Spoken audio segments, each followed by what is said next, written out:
All right, I'm going to hand it over to you. All right. Well, good evening, everyone. Tonight's workshop is going to focus on mentoring. Mentoring 101 is the way it was listed in the catalog. But just out of curiosity, in the August group that's gathered here, how many of you would describe yourself as a mentor with some experience? Either raise your hand, or you can, you know, some are kind of like halfway. How many of you feel like you've been mentored before? Kind of, sort of. Okay. Any of you done training through some formalized mentoring before, either like through work? Some companies have mentoring programs, or maybe through Seroptimist or some other organization. Have you received actual training on how to be a mentor before? Anyone done that? No. Ooh. Oh my gosh, this is going to be fantastic. Well, that's fantastic because, the reality is, this is just my bias, that everyone can benefit from having a mentor, regardless of who we are or where we are in life, what station we're in life. And everyone has the capacity to be a really, really good mentor. So this workshop should be really helpful in terms of kind of pulling together some of the things that mentoring is and isn't, and maybe some skills that help us be really good mentors. Before I start sharing my slides, and I do have a PowerPoint, let me do two things. Number one, I want to apologize in advance. I'm getting over a head cold. And so if I start coughing and hacking, just bear with me. I'm telling you this in the hopes that it won't happen. And then the second thing I wanted to ask was for a little input from the participants here this evening. If you could just put in the chat, in the Zoom chat, because that'll be recorded too, what would you like to know more about this evening? Are there particular questions about mentoring you'd like answered? Are there specific things that you hope that I cover during our time together? Just take a moment and let me know in the chat what you're interested in learning about in the umbrella of mentoring today.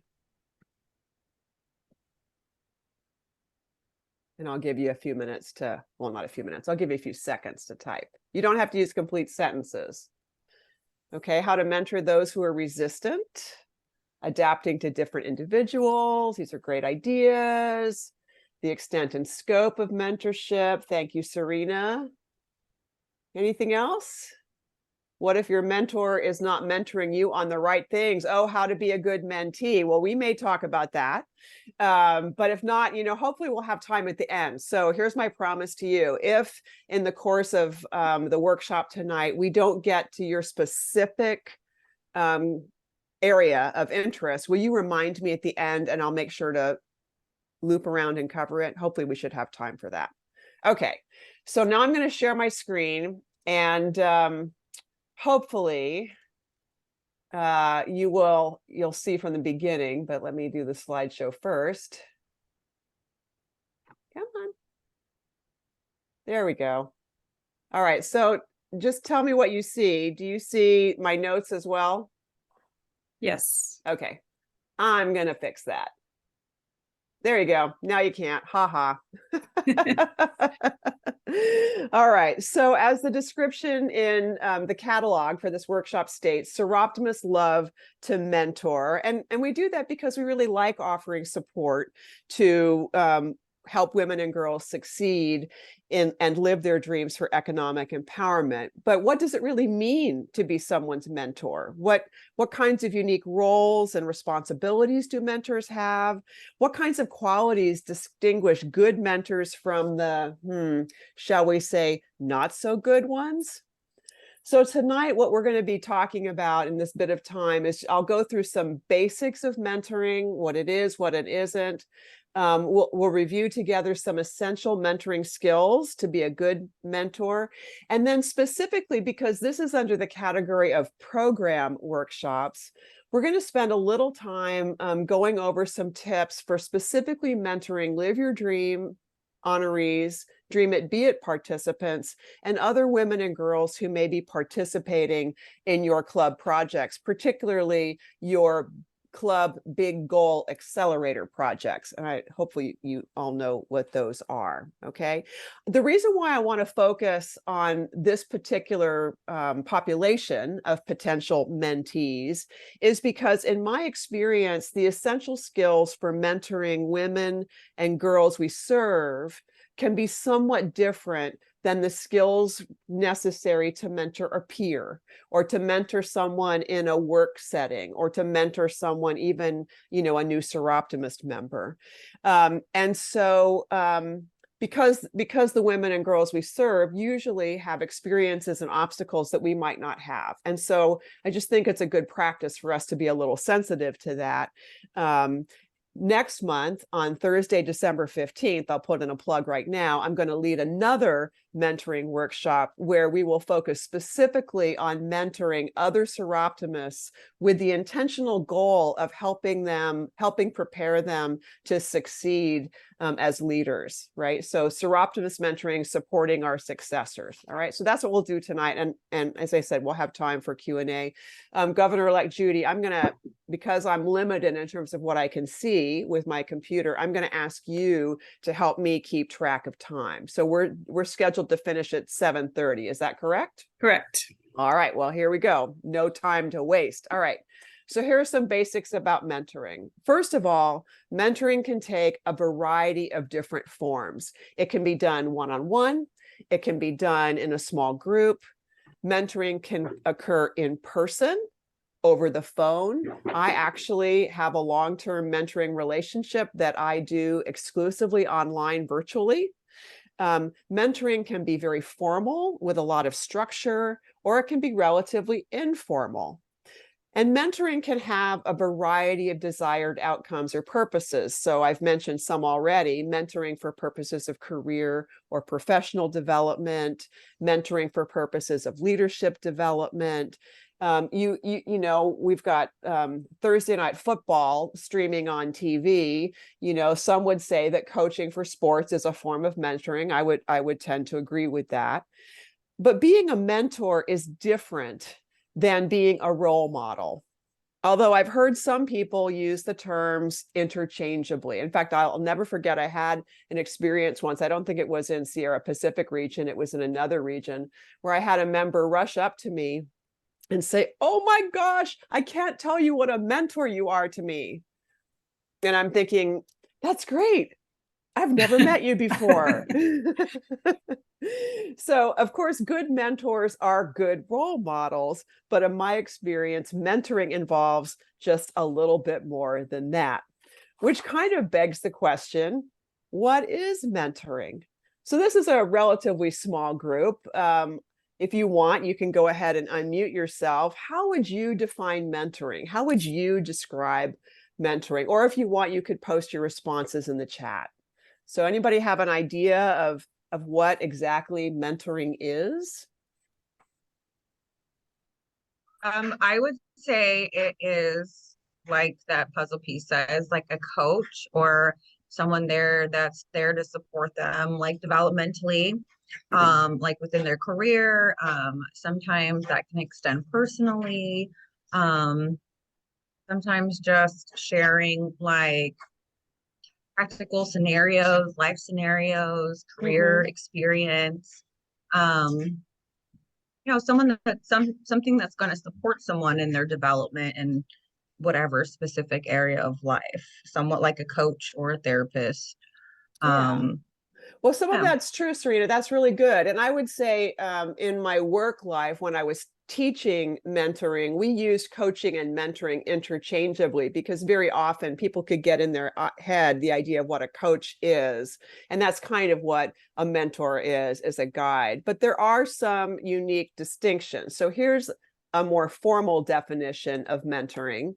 It's the deliberate act or process of helping and guiding another person to support their personal development. So yes, their personal development is part of it, but there's some other important words, I think, in this definition. One is that it's deliberate, that it's a process, that it's helping and guiding. So in this context, what a mentor is someone who is offering knowledge and insight and perspective or wisdom that is helpful to another person in a relationship that goes beyond duty or obligation. Now, there are many different ways to mentor. I rambled off a bunch of them just a second ago, but all forms of mentoring, deliberate mentoring, have some common characteristics.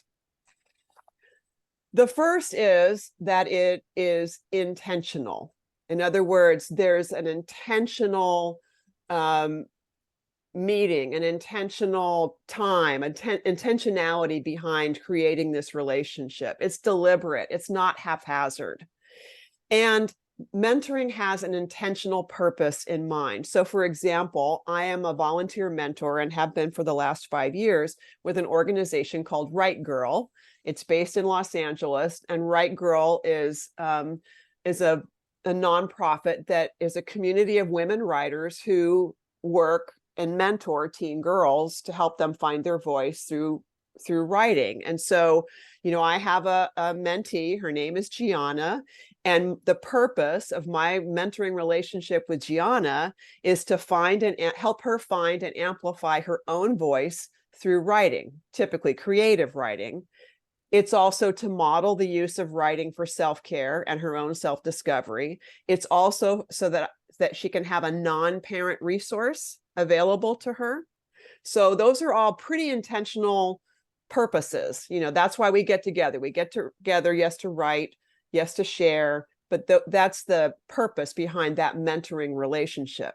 Now, think about the intention or purpose behind mentoring that involves Live Your Dream recipients or girls that are participating in our Dream It, Be It programs. What do you think the purpose of those mentoring relationships might be? I'll give you some answers in the interest of time. We may, for example, decide we want to mentor our Live Your Dream recipients to help them build a network, both of peers and seroptimists, so that they can access a variety of non-judgmental support as they navigate the challenges of getting an education or training, right? So again, it's very intentional, very deliberate. Dream It, Be It mentoring, the way the program is structured, is designed to create a safe environment for girls to explore career possibilities and to provide them with essential skills to help them plan for their desired career and have resiliency for when things don't go according to plan, because we all know a lot of times things don't go according to plan. So again, very intentional. Another common characteristic of mentoring, regardless of what form, is that it's really focused on the mentees or proteges' personal growth. It's all about them, not about us, right? So although it's true, when we mentor someone, we are likely to experience personal growth by being a mentor, by having that relationship. That's really not the primary purpose for doing it. I mean, I don't mentor because, first and foremost, I want to have personal growth. I mentor because I really sincerely want to help Gianna find her own voice, right? So it's focused on them. And then another common characteristic of mentoring is that it's customized, particularly if we're talking about one-on-one mentoring or group mentoring. So in other words, mentoring is based on the mentee's desires, the mentee's goals, the mentee's needs, and responding to those needs instead of assuming we know exactly what they need or that all of them need exactly the same thing. I've had 2 different mentees through Right Girl, for example, and I can assure you they were completely different. They needed completely different things. I could not take a cookie cutter and be effective with both of them in the same way. Another very important characteristic of mentoring, though, is that it's relational, not transactional. And that's one of the reasons why I personally love mentoring so much. And also, I'll just tell you my bias. I actually prefer Dream It, Be It when it's provided in a small group mentoring setup instead of a one-day conference. Why? Because when we're meeting with girls week after week after week, we actually have an opportunity to establish a relationship with them, a connection with them. And the same would hold true if we're doing mentoring with a Live Your Dream honoree for some period of time, or a group of Live Your Dream honorees for a period of time. Now, transactional service is not bad. You know, writing checks, donating backpacks, purchasing diapers or other supplies, all of that's really good service. They're good things to do. They can obviously be very, very helpful to the recipients. But in my experience, transactional service like that tends to be a little more on arm's length, a little more hands off, not hands on. And it tends to be one directional. Think about it. We give, they receive. But we may not have any real knowledge about who they are, what happens to the things that we provide them with. We don't really get to know them as people very well. But when we allow ourselves to enter into a relationship with the women and girls that we serve, we experience what Father Gregory Boyle, he's the founder of Homeboy Industries, Father Gregory Boyle calls radical kinship. We experience our shared humanity. And because mentoring is relational, the likelihood is that our mentees will influence us as much, if not more, than we end up influencing them. So I can assure you, when I meet with Gianna every week, she ends up teaching me stuff as much, if not more, than I end up mentoring and showing her stuff. It's just the way it works, because we end up learning together out of our shared humanity. Does that make sense? Mm-hmm. Okay. So more about mentoring basics. Here are some common mentor roles. You can see the ones that are listed in this photo. I would add guide, coach, advisor, counselor, advocate, witness, supporter, and yes, role model. But here's what the role of a mentor is not. A mentor is not to, the role of a mentor is not to be a mentee's therapist, psychiatrist, parent, grandparent, or best friend. Also, our role as the mentor is not to be their problem solver, their fixer. Instead, our role is to create a safe environment where they can learn and discover how to solve problems for themselves. Right? So we are not there to fix them or reform them. We're there to really undergird and lift them up and support them so that they can figure out things on their own. Okay.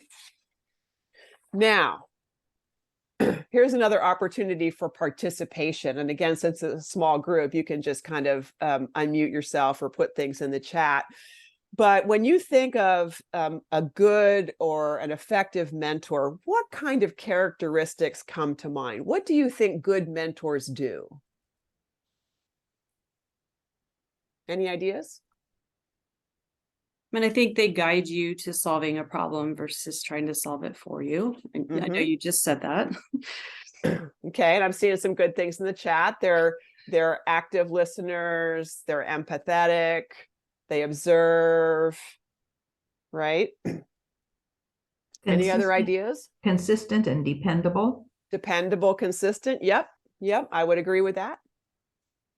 Any other ideas? I have a long list. They provide valuable information. Yes, Serena, they certainly can. Any other ideas? Well, let me go through my list. Good listeners, you mentioned that. They're non-judgmental about everything and anything. They're honest and straightforward.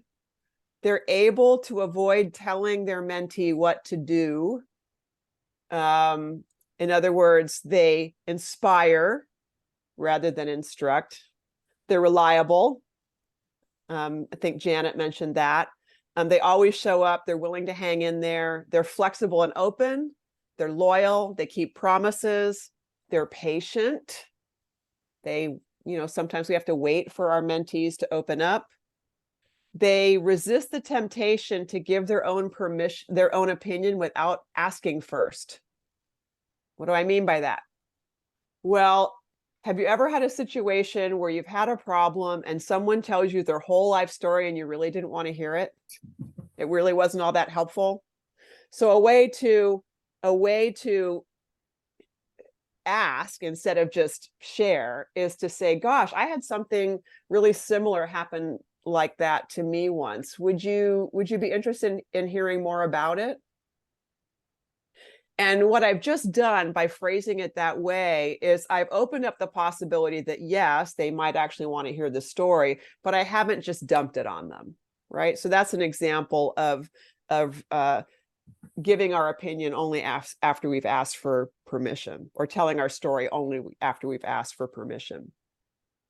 Good mentors are willing to be forthcoming and vulnerable to a certain extent. They're compassionate for their mentee's situation, who they are. They're able to laugh, have a sense of humor. They're encouraging, not overly critical. They support the needs and aspirations of their mentees. They're sensitive to differences and respectful of individual perspectives and cultures. Overall, they're respectful, positive, know how to demonstrate a caring attitude. We could go on and on and on and on and on, but those are just some of the characteristics of good mentors. Now, what about bad mentors?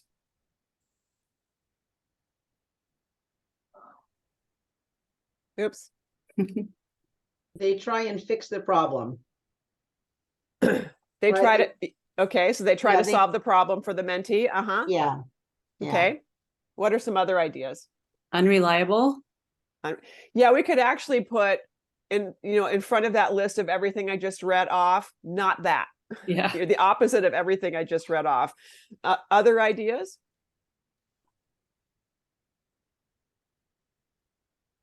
Well, I have some, of course. Bad mentors expect that their mentee play an equal role in initiating and maintaining contact.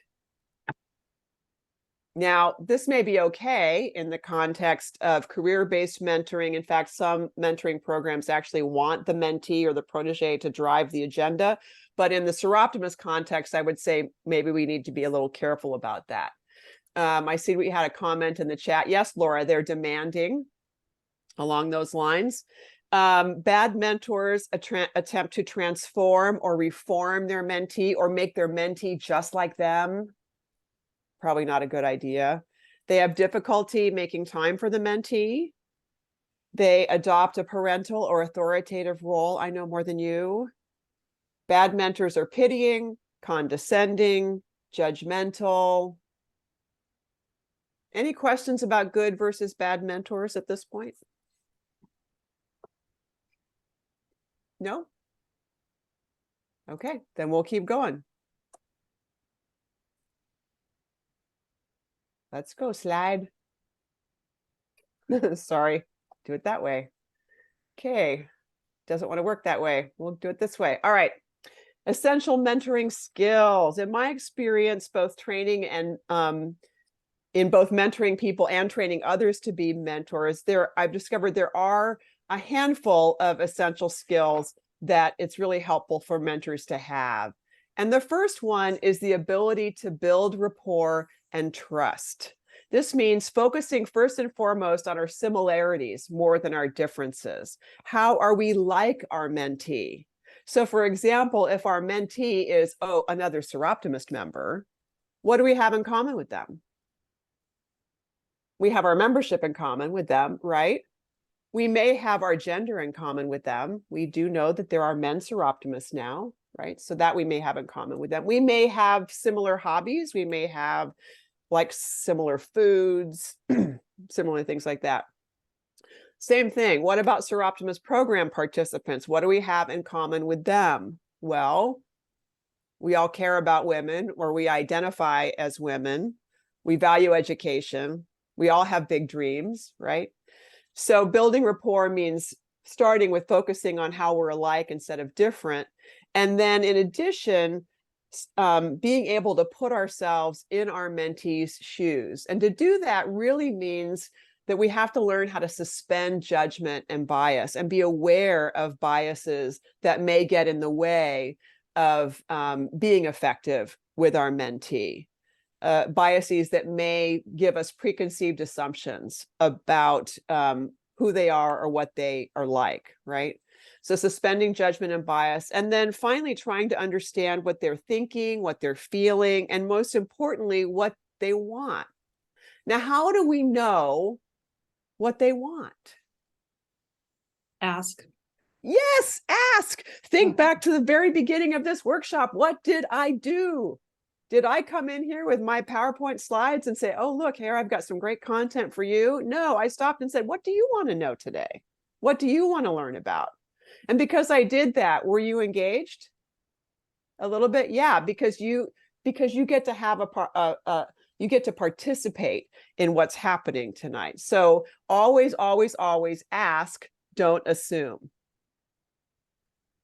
Now, a second aspect or a second essential skill is to listen actively or empathically, right? And many of us have heard the term active listening or empathic listening before. It means listening with not only our ears, but also with our eyes, our heart, our mind. The goal of empathic listening is to hear the feeling and perspective of the person talking, not just the words they're actually saying. So in other words, it's a sincere attempt to understand another person's perspective. So let me give you an example of listening with our ears. You know, it means paying attention, not just to the words said, but also the tone of voice, or the inflection, you know, where we inflect the words. I'll give you a really quick example. I'm going to say a sentence and I'll say it several times. And I'm going to put inflection on a different word each time. And just see how it changes the intended meaning of the sentence by just the inflection. So here you go. You ready? I didn't say you had an attitude problem. What's the inference from that? Someone else said it. Yeah, I didn't do it. Someone else did. What about this? I didn't say you had an attitude problem. I didn't do it, right? I didn't say you had an attitude problem. Maybe I wrote it in an email. I didn't say you had an attitude problem. I was saying it about someone else. I didn't say you had an attitude problem. Oh, sister, you still got it. Right? So do you see how I'm saying the exact same words, but just by inflection, the meaning totally changes? That's why communicating through email and text can be so challenging, is we lose the ability of inflection, but we can hear it when we listen to someone's voice. Listening to our eyes involves paying attention to what? Body language. Are they leaning in? Are they closed off? What's their facial expression like? You know, I can see right now, I'm going to pick on Janet. Janet is engaged. She's leaning in. She's smiling. She's looking at the screen. I know I have got her. Laura doesn't have her camera on, which is totally fine. But as a result of that, I have no idea what's going on Laura's face. She may be rolling her eyes and totally bored. I have no idea. But Laura, it's fine for you to not have the camera on. It really is. It doesn't bother me at all. And then finally, listening with our heart for the feeling behind what they're saying. You know, are they conveying nervousness? Are they shy? Are they defiant or angry or frustrated? Right? Oh, Laura, thank you for telling me that you're not well. I hope you feel better. I can't see the chat unless I actually physically open it. So thank you for putting that in the chat. So again, listening with the heart for the feeling and then acknowledging the feeling. Which brings me to another point about good mentoring, which is that good mentors talk less and listen more. What I mean by that is, well, let me just say, have you ever had an experience where you've asked a question of someone and you're met with complete and total silence? Has that ever happened in like a Dream It, Be It group? You know, you ask a question and it's like crickets coming back, right? The trick here is to resist the temptation to fill the moments of silence like that with the sound of our own voice. Because when we were met with those crickets, that complete and total silence, it's pretty awkward, right? But here's the thing. Sometimes there's silence because we've asked a complicated question and people need more time to think through how they want to respond. Sometimes they just aren't ready to share yet. There isn't enough rapport and trust built into the relationship yet. Sometimes we may be putting too much pressure on them by the questions that we're asking. So yes, silence can be awkward, but what message are we conveying if we as the mentors are always the first ones to break it? We might be conveying, I really don't want your answer, or I really don't care about your answer. And I know that's not what we intend, but sometimes when we're nervous about the silence and we fill it, it doesn't really necessarily help improve the quality of the rapport and trust in the relationship. Now, it's entirely true that someone may just not have anything to say, in which case it's perfectly fine to move on. There's another reason, though, that we sometimes get awkward silence with mentees, which brings me to the next essential skill, which is to ask quality questions. So let me give you an example.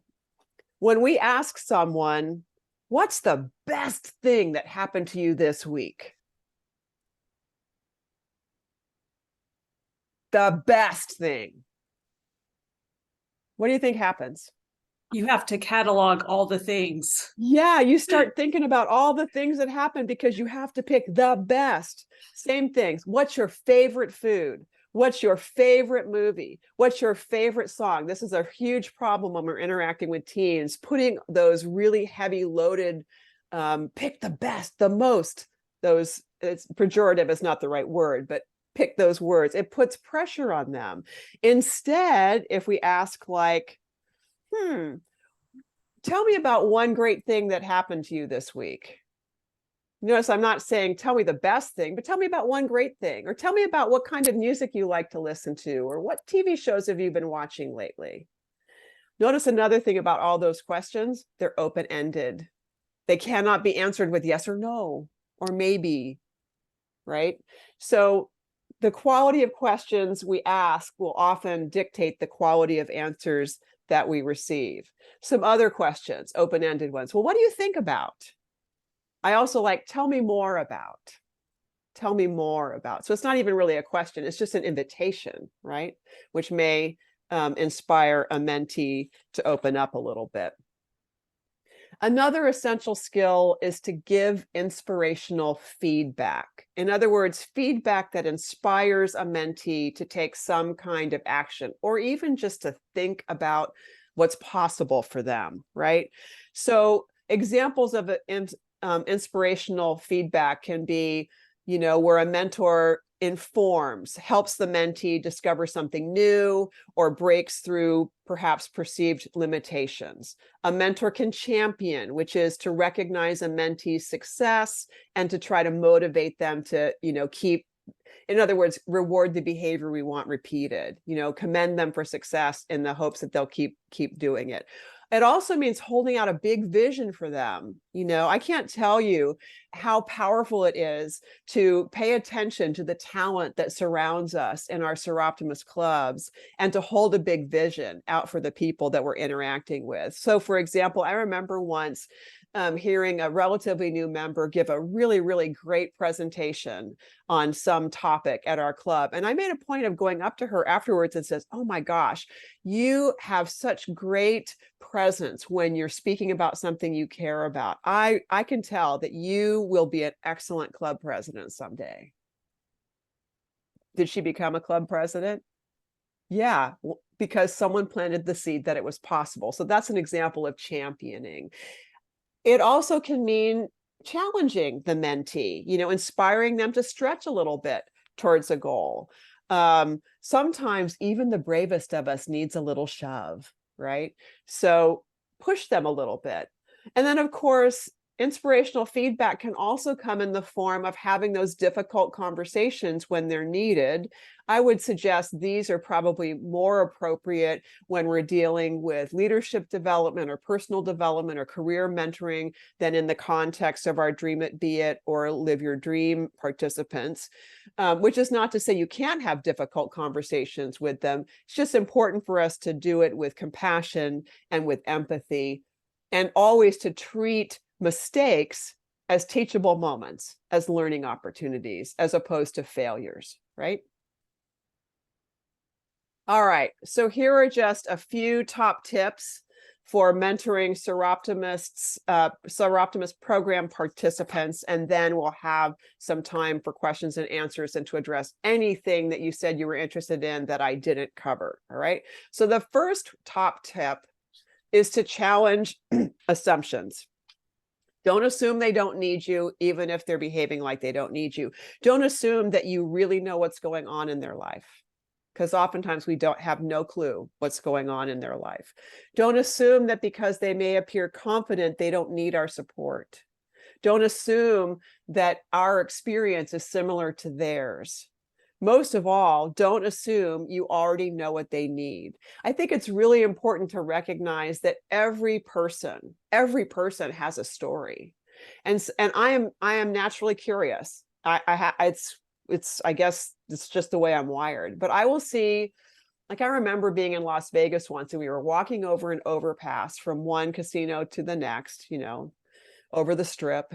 And there was this young woman begging with a placard. And she looked like she was maybe 14, 15, maybe. And my heart just broke for her. And what I wanted to say is, gosh, tell me your story. How is it that you came to be here? Right? So challenge our assumptions, because we probably don't have any idea what people are going through. And in particular, don't assume that we can't assume that we know what they need, which is why asking is so important. Which kind of brings me to this next little story.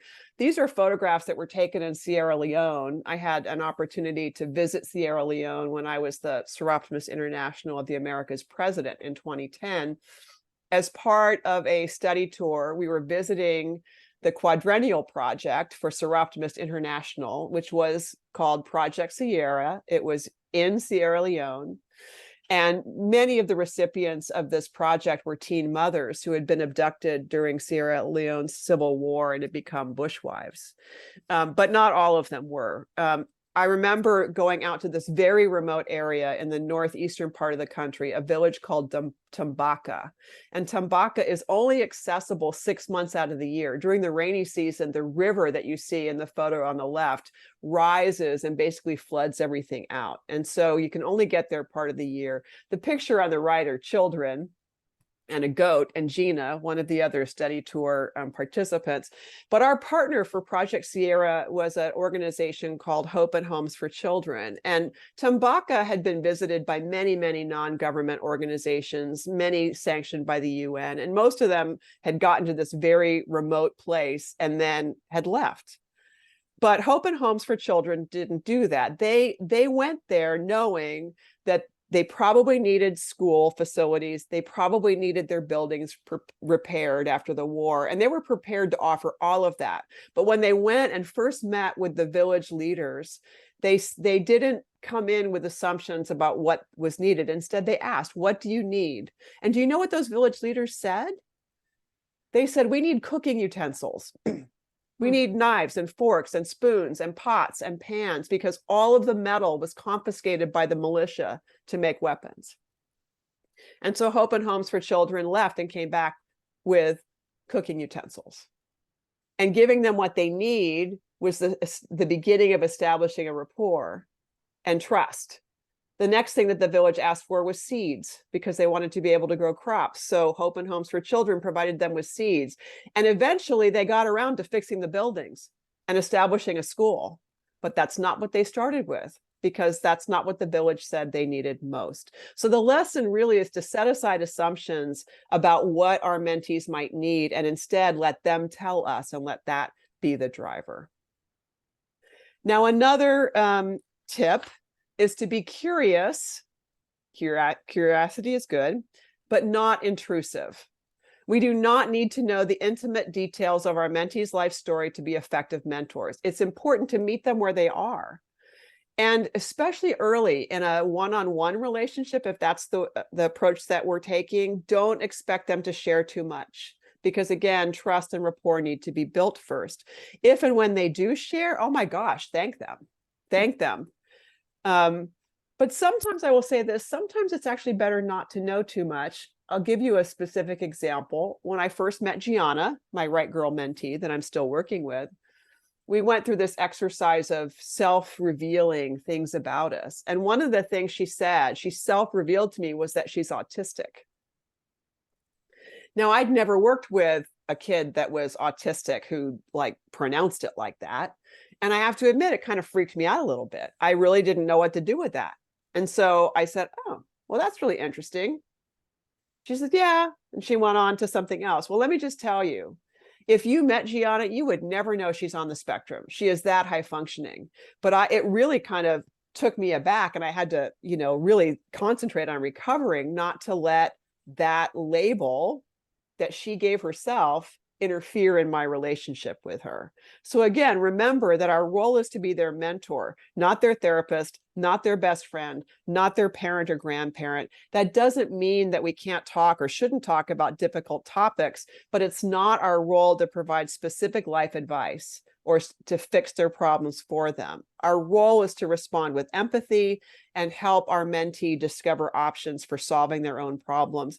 Never underestimate the value of merely being a witness, of just being a witness to someone else's struggle or pain or stress or whatever. All right. Also, always, always, always respond with empathy. And I have a little tool. It's called the 3 F's for responding with empathy. 3 steps, 3 F's. First, feel. Show empathy and acceptance of their emotions, whatever they may be. Be an active listener. Nod, respect, respond, show interest and attention, but try not to judge or overreact. Try not to freak out that Gianna's just said she's autistic, right? Sometimes program participants will express strong emotions ranging from confusion or frustration or excitement to worry or even anger. What's most important is to acknowledge them. We don't need to help them resolve their feelings, just acknowledge them. And we don't need to pry and ask probing questions about their situation. Instead, consider using some gentle questions such as, how does that make you feel? Or how are you feeling this week? Some really great responses for demonstrating that we've accepted their feelings are things like this. Sometimes it's really hard to be a human. Or, thank you for sharing that with me. Gosh, it sounds like you've been having a really tough time. So now I'm kind of reflecting back whatever that feeling is. And again, thank you so much for trusting me enough to share that with me. So feel, first F. Second F, felt. Without going into detail, let her know that you've experienced challenges in your life too. So for instance, I might say something like, well, I've had challenges with my parents before too.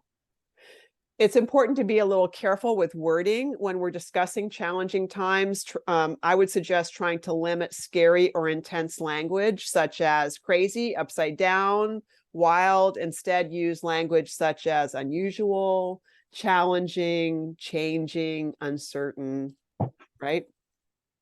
So acknowledge that you felt that way before without lying about it.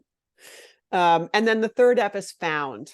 Let them know what you found to be helpful when experiencing challenges. So a conversation might go, gee, I've had that same experience before.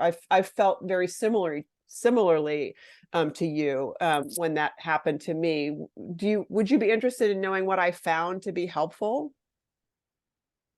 Again, I'm making an invitation. So for example, I might say with Gianna, I found that when I'm really upset, sometimes it's really helpful just to put my hand on my heart and take a few deep breaths. Do you want to try that? Excuse me. Or I've found that writing about it can really be helpful. Should we write? You want to try writing about it? Okay. So feel, felt, found. Another tip. Free yourself from expectations. Let go of expectations about what the mentoring experience will be like, about your mentee. Let go of expectations that you will from the gate right out of the gate see change and progress, especially if you're working with teens. That's not likely to happen. But know that you're making a difference in their life. So try staying focused on the big picture, whether or not you see incremental change right away. Let go, particularly with teenagers, of the expectation that you're going to get a lot of feedback and a lot of appreciation from your mentee. You know, you have this dream at be it gathering and they get ready to leave and someone says, okay, thanks. And they're out the door, right? So let go of the expectation that they're always going to be really happy for you to arrive and work with them. Another rule of thumb, again, I've had a lot of experience with teens, particularly lately. If they're not engaged with what you're doing, then assume it's your fault, not theirs. Teens, if they're distracted on their cell phone, it's because you're not engaging enough. And so we need to pivot and find a different way to engage, mix it up. You know, sometimes with Dream It, Be It, I find the best strategy is to do something different every 10 to 15 minutes, because that's about the attention span they have, right? So the reality is that mentees may arrive late. They may fail to respond to calls, emails, or texts. They may appear to be disinterested, be accepting of whatever they present, and give whatever they present the weight of a feather. Don't take it personally. You know, if we have expectations of adults and they don't meet them, what ends up happening to the relationship? It gets weighed down, right? But if we give every reaction the weight of a feather, then it doesn't affect the quality of our relationship. The reality, my friends, is that mentoring may not always be fun. Sometimes it might be boring, or it might be difficult, or challenging, or even frustrating. But it's so important to hang in there and keep our commitment to our mentees anyway. Trust that they need our support, even during those times when it feels like we're not making much of a difference. And always keep in mind, you will not be perfect, and that's absolutely okay. In fact, I actually think it's better when we're not perfect. Instead, aim for honesty, integrity, the finest qualities that you can bring to the process. If we can be vulnerable with our mentees, you know, I'll never forget some amazing Dream It, Be It experiences that happened just because I was willing to point out that, well, I too am a survivor of sexual assault, and this is how I got over it. And I had girls coming up to me afterwards saying, oh my gosh, that was just so helpful to see an adult having survived that kind of experience. So it's okay to make mistakes, just like your mentee, treat them as learning opportunities. What would you do differently next time? All right, let me finish with this, and then maybe we'll have to go back to the beginning and cover some other things. I love this quote from Oprah Winfrey: a mentor is someone who allows you to see the hope inside yourself. And so my hope is that these basics of mentoring 101, these essential skills of mentoring, and some tips for interacting effectively with our Seroptimus program participants will serve you well as you become mentors or continue being mentors yourself.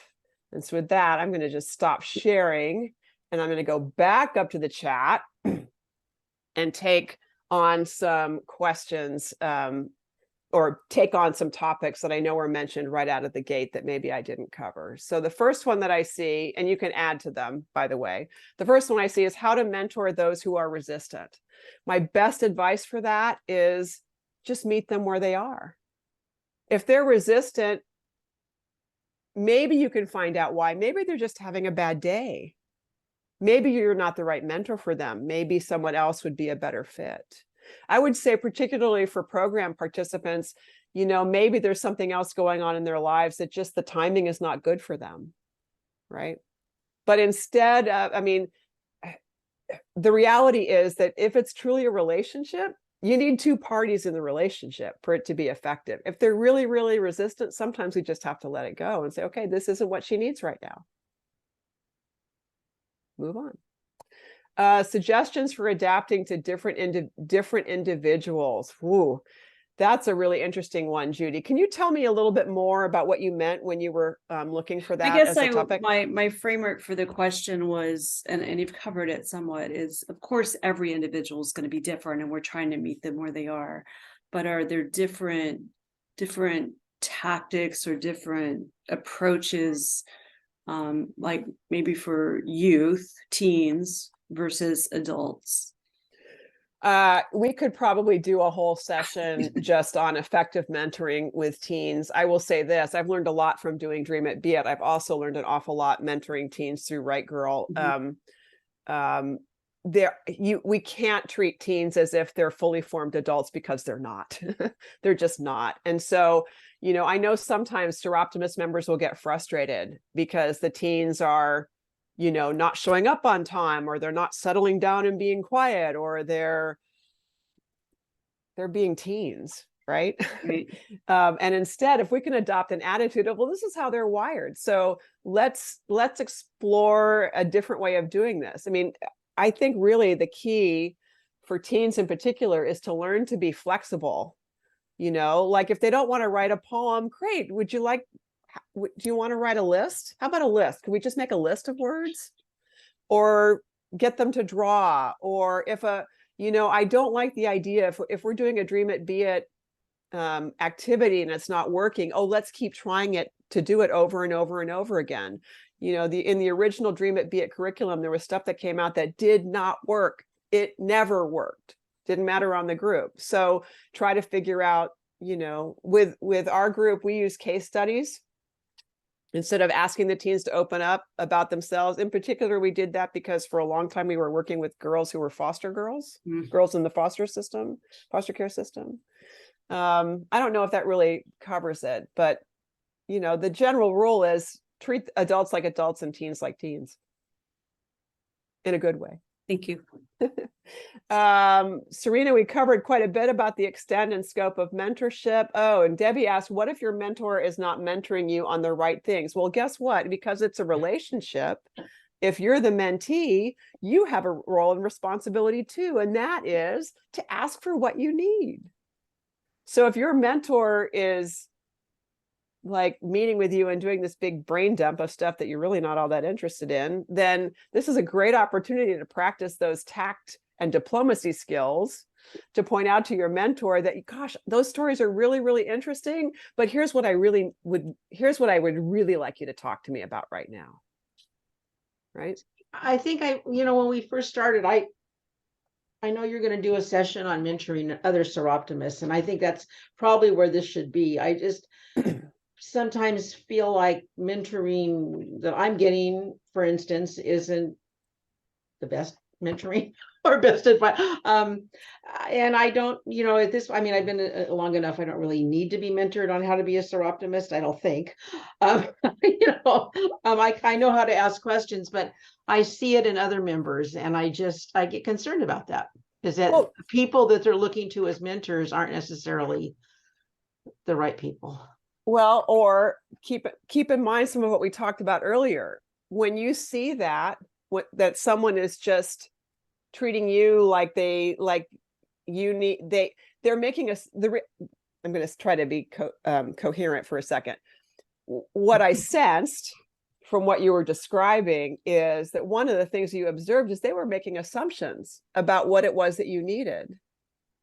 And it's those assumptions that really get in the way, right? Because sometimes, gosh, those assumptions are just not accurate. Yeah. Right. So when you see someone saying, well, this is the Seroptimist way, I mean, I love having conversations with people about things like the Seroptimist Pledge. Yeah. Which, is our tradition. Oh, that would be in the United States, primarily California. In the rest of the world, not really. Not so much. Right? Interesting. Interesting, right? Yeah. Yeah. So a little knowledge, Serena, you said something about assertive communication. Was that earlier or? No, I was just making a comment. I was thinking about what Debbie was saying, and if the mentee, or they weren't they felt that they weren't being directed in the direction that they wanted to go. And since you did mention Seroptimus and yourself, I was saying assertive communication, because communication is going to support us and getting to where we want to be. And sometimes it requires having those uncomfortable discussions, but in an assertive way. Right. Yeah. It's fundamentally true. You don't get it if you don't ask for it. So being a little assertive is a good thing. And there are ways to do it with, compassion and kindness, right? Gosh, I so appreciate all the years that the wisdom that you've accumulated as a seroptimist. And what I really would be interested in is this. Right? So a month from now, we are definitely going to focus on mentoring in the seroptimist world, mentoring of new members, and also mentoring our successors, and how we can, as mentors, really prepare someone to replace us, which should be the ultimate goal of every leader, to find a successor to replace you and do it well in their own way, their own style. Any other questions or other things that you want to know about? I'm looking at the clock and we're almost at 7:30. So I just want to ask a quick question, Cathy, which is, what do you do when you see someone that volunteers to mentor someone and you feel like this kind of gets at where Debbie's coming from? It's really not a good fit, but this happens in our club with our Live Your Dream recipients. We kind of assign mentors, which really isn't a good approach, but it's people volunteering essentially. And one of the reasons I wanted to do this workshop is recognizing we're not all coming at it from the same place, and to kind of build a basic set of skills around it, I think is really important. And when someone offers to mentor, and I don't know, I guess it's just my opinion or someone else's opinion that might not be a good fit, is it appropriate to suggest that, or should we just kind of let it go and see how it works? Well, I will tell you my honest opinion is that there are people that we know and love as club members that are more likely to do harm if they try to be a mentor than to do good. I do not, if you look at organizations actually do mentoring as part of their service provision, I do not know of a single mentoring organization that does not put its volunteers through some kind of screening and training process. To be a Right Girl mentor, I had to apply, I had to submit writing samples, I had to go through multiple hours of training, I had to do a live scan background check, I had to be observed, right? And I had to, before they matched me with a mentee, they had to have a certain amount of confidence that I could handle it. And they gave me lots and lots of training. We give all of our volunteers lots and lots of training to make that possible. Why don't we do that with seroptimists for our program participants? When I was responsible for Dream It, Be It for my club, that was one of the mandates that we set, that you could not participate in Dream It, Be It until not only had you gone through the background check, but you'd gone through some basic training, which I and my team developed some basic training on facilitation, on how to deal with teens, how to understand what teens are going through. In addition to those, safe standards for working with youth and why they're so vitally important, right? So I think, Judy, your first response was really the answer, which is don't just ask people to volunteer and then match them. It's okay to be selective. We have seroptimists that are working with organizations that are providing services for survivors of human trafficking. Do you think our members are getting to be one-on-one with those human trafficking survivors right out of the gate? Oh, no. No. They have to go through months and months and months of training. We should adopt that same philosophy for mentoring in the context of our program participants. That's just my God's honest opinion. Yeah. Thank you. Anything else? May I ask about the December 15th workshop you've talked about? Is that part of our Sierra Pacific Region series? Yes. Oh, great. I'm coming back. Good. Yeah, and depending upon the size, Judy, we may do some breakouts, Okay. because there's some ways of having mentoring conversations that we might want to give people a chance to practice. Not to scare any of you, it'll be fun, trust me. But the idea of how to initiate a mentoring conversation with someone and kind of get that off on the right foot. We might do that. Great. Okay. Well, thank you so much, Cathy. I know that we don't have a lot of people, but I know those of us here are super, super appreciative. This is exactly the kind of things we need to hear and learn. So thank you for taking the time for us, and being our mentor, even though not formal. I'm happy to do it. Actually, I guess that's one thing that I meant to put in my presentation about showing up is, it doesn't matter to me how many or how few there are. The key to the many is the one. Yep. And I'll never forget, we were doing a Dream It, Be It program with a group of high school girls, and they started out at 15, and week by week by week by week, it was a continuation school, week by week by week, there were fewer and fewer participants. And one of the girls finally said to me, she was so afraid because we were down to like 6 or 7. And she said, "Are you still going to do it? Are you still going to do it? I just worry because people are like leaving." And I'm like, as long as there's one of you, we're going to do it. Love it. That's our commitment. Great.